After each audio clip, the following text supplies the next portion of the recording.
And so it was that for the first time in a long time, I found myself doing my grocery shopping at the local supermarket, which for me is the Morrison's on Hillsborough Corner. But it could be anywhere, right? Because all supermarkets are laid out the same. The first thing you come to is the fresh produce. That's deliberate. They want it to feel lovely fresh when you go in.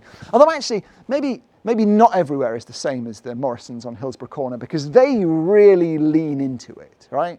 There is a moral hierarchy that runs through the fresh produce. There is a karmic sliding scale. What I mean by that is that the very first thing that you come to is all the fresh, local, in-season organic stuff, and that's been bicycled in that morning by former drug users as part of a rehabilitation scheme. And then as you go further through the supermarket, like it stops being as organic or as in-season, the air miles increase until you get kind of to the exotic produce towards the back, and it culminates in the yams that have all been flown in business class and served veal as their in-flight meal. And then I noticed that beyond even that shelf, there was another with something on that I'd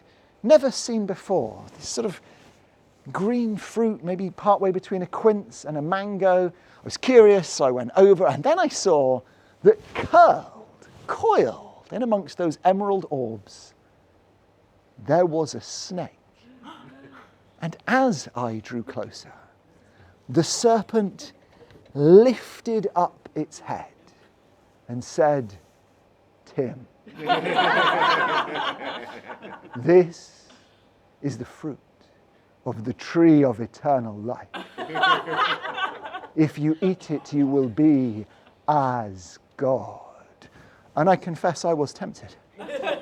My trembling fingers reached out to take the fruit, but as I did, the serpent shifted its coils, and as its scales moved, I saw the label. This was not the fruit of the tree of eternal life. This was the fruit of the tree of the knowledge of the difference between good and evil. $16.99 per 100 grams.